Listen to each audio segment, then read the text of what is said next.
Hey everyone, welcome to career series for students, जहां पे हम बात करने वाले हैं अपकमिंग वीडियोस में about possible career options for student जो कि कॉलेज से जस्ट ग्रेजुएट होने वाले हैं।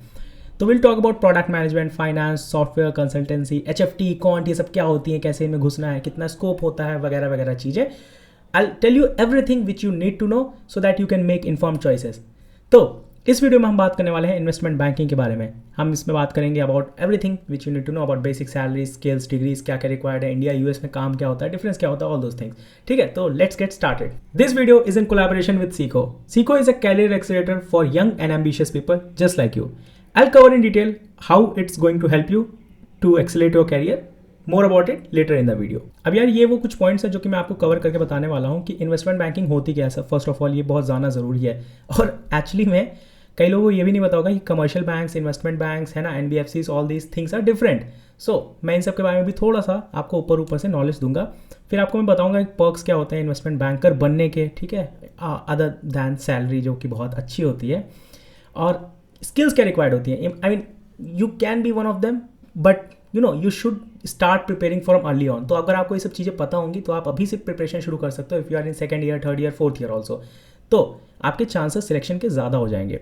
सो इन सब के बारे में हम धीरे धीरे बात करेंगे। Let's start with knowing what an investment bank actually does. So investment banks basically वो फाइनेंशियल इंस्टीट्यूशंस होते हैं जो कि हेल्प करते हैं बड़ी बड़ी कंपनीज़ को, ठीक है, लाइक जोमेटो हो गया, रिलायंस हो गया, इन सब कंपनीज़ को हेल्प करते हैं फंड रेजिंग के लिए। लेट्स से जोमेटो को आईपीओ लाना है इंडियन मार्केट में, सो उसमें यहाँ पे हेल्प करते हैं, ठीक है। फिर कोई दो कंपनियाँ हैं, लेट्स से कोई स्टार्टअप किसी छोटे स्टार्टअप को खरीद रहा है या मर्ज हो रहे हैं दो कंपनीज एक साथ, तो उनमें भी ये कंपनीज काफ़ी बड़ा रोल प्ले करती हैं। विदाउट देम ये मर्जर्स, एक्विजिशंस, ये आईपीओ लाना, इट वोंट बी पॉसिबल। इसके अलावा ये बड़े बड़े इंस्टीट्यूशंस को, जैसा कि कंपनीज को, इनफैक्ट है ना, हम जैसे लोगों को नहीं, बड़े बड़े लोगों को फाइनेंशियल सर्विसेज प्रोवाइड करने में हेल्प करते हैं, ठीक है, ड्यू डिलीजेंस करने में, ऑल दो स्टफ के लिए। सो एक तरह से मैं शॉर्ट में बोलूँ तो ये बड़े बड़े मर्चेंट्स के लिए एक तरह से बैंक की तरह सर्व करते हैं। ये आपके इन्वेस्टमेंट बैंक्स हैं, ओके। और नीचे वाले ये कमर्शियल बैंक्स है। तो आपके अकाउंट हो सकता है इन सब बैंक्स में हो, बट इन बैंक्स में अकाउंट होने के लिए आपको बहुत सारा पैसा चाहिए। सो यार एक कमर्शियल बैंक में सीधा सा फंडा होता है कमर्शियल बैंक का। पैसे कैसे कमाता है वो बोलता है आपके पास पैसे हैं, ठीक है, मेरे पास पैसे हैं, सेविंग्स में बहुत सारे पैसे हैं, मैं वो कैश लेके जाऊंगा बैंक के पास, जमा कर दूंगा, ठीक।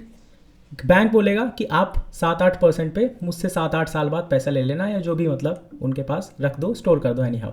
ये पैसा वो लेंड करते हैं टू बोरोवर्स, जिसको घर बनाना है, लोन लेना है, बिजनेस स्टार्ट करना है, वगैरह वगैरह। वो बदले में यहाँ पे कुछ इंटरेस्ट देता है। उस इंटरेस्ट का थोड़ा सा पोर्शन ये मुझे देते हैं, ओके, और बाकी जो इंटरेस्ट का बचा वो पोर्शन होता है उससे ये अपना ऑपरेशंस रन करते हैं and they make profit. So investment banks का रोल समझने के लिए हम 2008 का सब प्राइम मॉर्गेज क्राइसिस समझने की कोशिश करेंगे। वो टाइम जब दुनिया भर में मंदी आ गई थी यूएस की वजह से, ठीक है। सो हुआ क्या था उस टाइम, देखो बैंक्स हमेशा ही पैसा देते हैं टू पीपल जिनको घर बनाना होता है या बिजनेस स्टार्ट करना होता है। इस केस में घर बनाने के लिए बैंक्स ने पैसा दिया, ठीक। लोग क्या कहते हैं उसके बदले में, एक कॉन्ट्रैक्ट साइन होता है, ठीक है, कि हाँ मैं पैसा वापस करूंगा आपको विथ सम इंटरेस्ट। तो उसकी वैल्यू होती है बिकॉज पीपल जनरली घर खरीदते हैं, वो अपना होता है, तो उसके लिए वो पैसा जोड़ बटोर के कैसे कैसे 20-25 साल 30 साल में भी लोग जमा करते हैं। In India it has been seen, ठीक है। यूएस का केस थोड़ा सा अलग है, बट वो काफ़ी सेफ चीज़ मानी जाती है।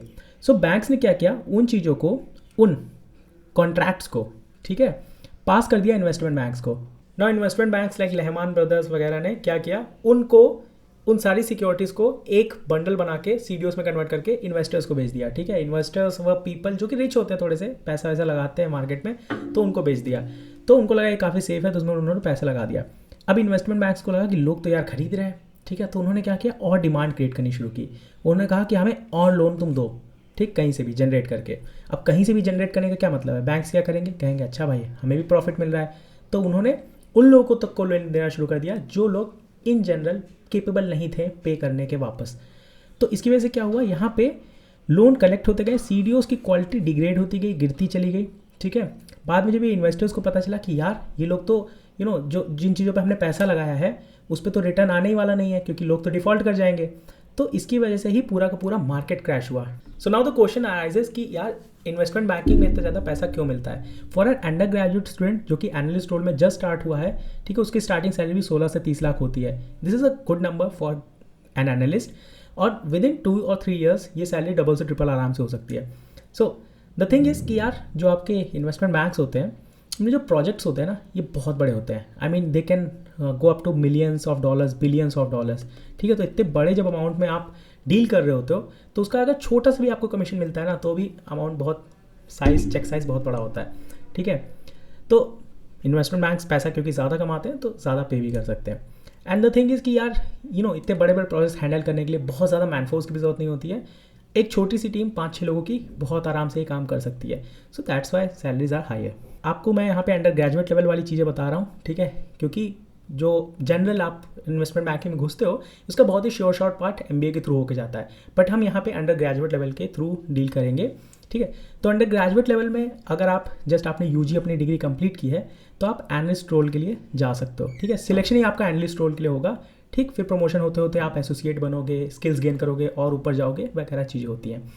तो अगर आप अंडर ग्रेजुएट स्टूडेंट हो, ठीक है, तो there are 2 type of undergraduate students, engineers and non engineers. Engineers के बारे में बात करें तो यहाँ पे भी सब कैटेगरीज आती हैं। सो जनरली जो आपके बैंक्स होते हैं, इन्वेस्टमेंट बैंक्स, गोल्डमैन सैक्स, ठीक है, ये सब बैंक्स बड़े बड़े, they hire mostly from IITs, because IITs का क्या होता है कि ऑलरेडी ब्रांड वैल्यू बहुत अच्छी होती है।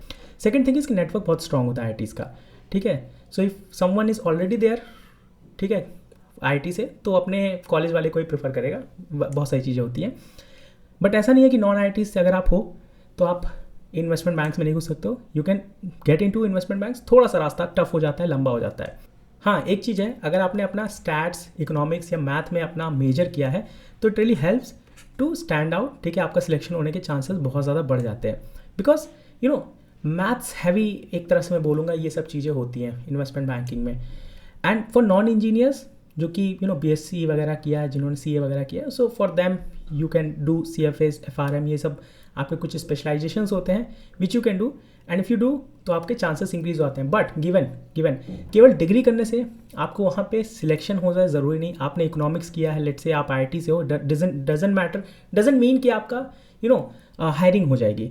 For that you need some extra stuff, ठीक है। इंटर्नशिप्स वगैरह करनी पड़ती हैं, उसके अलावा भी कुछ चीज़ें होती हैं जो कि आपको मैं यहाँ पे बता रहा हूँ। सो द थिंग इज कि जो इन्वेस्टमेंट बैंक्स होते हैं दे ऑल्सो लुक फॉर कि जो इंसान है उसके पास अच्छा GPA स्कोर होना चाहिए, ठीक है, बिकॉज इट शोज़ कि अगर आपके पास अच्छे मार्क्स हैं कॉलेज में, that means you are hard working.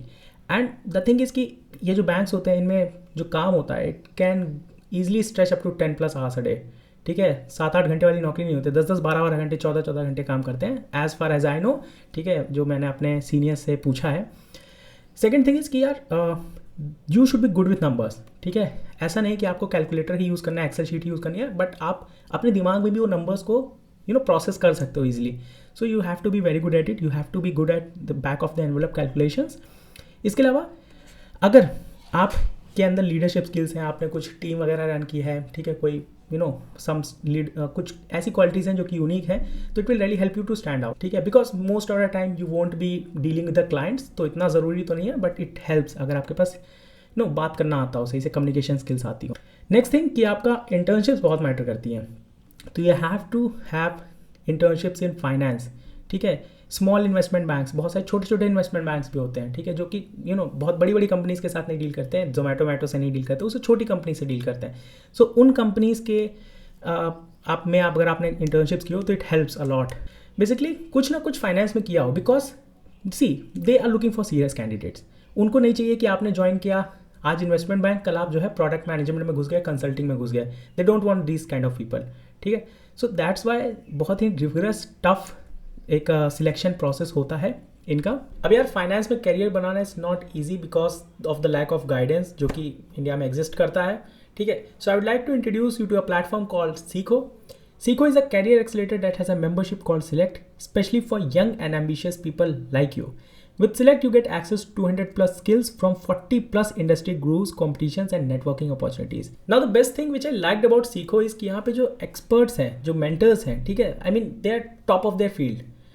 Like people from Goldman Sachs, World Bank, ठीक है, Kotak Mahindra, Credit Suisse, they are teaching you, they are guiding you. And above all, the best part is कि यार इन सब लोगों के अलावा you will get chance to interact with top CEOs, thought leaders, influencers like अंकुर वारिको, राज शमानी, प्रशांत टंडन, रणवीर आबेदिया, जो finance के world में बहुत धूम मचा चुके हैं ऑलरेडी।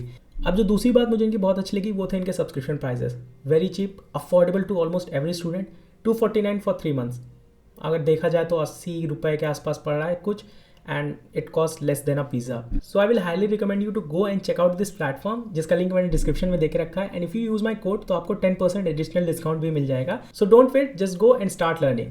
पैसा कमाना एक चीज़ है, पैसा ज़्यादा मिलता है आई नो, बट आप ये भी बोल सकते हो कि यार सॉफ्टवेयर इंजीनियरिंग कर लेंगे, वहाँ भी तो पैसे मिलते हैं. सो द थिंग इज़ कि why you should go for investment bank is किसी यहाँ पे जो एक्सपोजर मिलता है ना, when you deal with different companies, you learn and understand कि कंपनीज कैसे काम करती हैं बाकी. ठीक है, टॉप लेवल एग्जीक्यूटिव मीटिंग्स में आप बैठते हो ना, तो आपको दिमाग खुलता है कि वहाँ डिसीजन मेकिंग किस लेवल पे होती है. ठीक है, एक सॉफ्टवेयर इंजीनियर को ये सब लेवल पे पहुंचने के लिए 10 से 15 साल आराम से लग जाएगा, but there you are sitting right at, I mean 1 या 2 साल के अंदर अंदर इन मीटिंग्स में आप बैठना शुरू कर सकते हो. So that's the level of you know exposure you get. Second thing इसकी, इसका लर्निंग कर्व बहुत स्टीप है.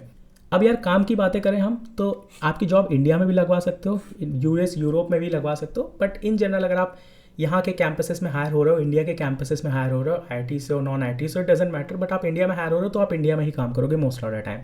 बैक एंड वर्क में क्या होता है कि आपको एनालिसिस वाला काम पकड़ा दिया जाएगा. ठीक है, आप बैठ के बस वहाँ पे लैपटॉप के सामने वो कर रहे होगे. ड्यू डिलीजेंस वाला काम पकड़ा देंगे, कंपनीज के बैलेंस शीट वगैरह देखो, ये सब चीज़ें. ठीक, मोस्ट ऑफ द टाइम जो एक इंटरेस्टिंग काम होता है ना, जो आपने अगर लेट से वीडियोस में देखा हो, इन्वेस्टमेंट बैंक्स में, मूवीज़ में देखा हो, इन्वेस्टमेंट बैंकर जाके क्लाइंट से डील कर रहा है, 5-10 मिनट में डील क्लोज हो गई, $1 million $billions आपने कमाए, ये सब चीज़ें होती हैं. So that's you know actually वो इतना सही भी नहीं है, एक्यूरेट डिपिक्शन होता है, बट वो सब काम जो करते हैं वो जनरली यूएस यूरोप के लोग करते हैं. तो फ्रंट एंड वाला वर्क, क्लाइंट साइड वाला काम जो कि डील फाइनलाइजेशन वाला काम होता है, ये सब यूएस यूरोप के लोग करते हैं. So if you are just starting, India is a good option. कुछ साल काम करो, ठीक है, and later on you can migrate to US Europe वाले फर्म्स में. इंटरनल माइग्रेशंस भी होते हैं, वेरी इजीली पॉसिबल.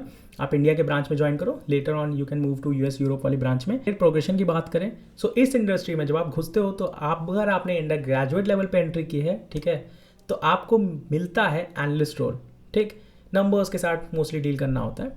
अगर आपने एमबीए लेवल पे एंट्री ली है, तो जो कि ज़्यादातर लोग करते हैं इन्वेस्टमेंट बैंक में घुसने के लिए, एमबीए करते हैं, सो वहाँ पे आपको एसोसिएट लेवल पे एंट्री मिलती है. नाउ एक एसोसिएट के अंदर बहुत सारे एनालिस्ट काम कर रहे होते हैं. ठीक, आप जैसे जैसे ग्रो करते हो, you go on to become vice president, managing director and so on. ठीक है, सो ये एक प्रोग्रेशन होता है in life of a investment banker. So if you are looking forward to make a successful career in finance, then definitely check out the select Seekho. इसका link मैंने description में दे दिया है. You can use my code, and इसका use करने के बाद you can get a discount also. So go ahead and check it out. Subscribe कर लेना है चैनल.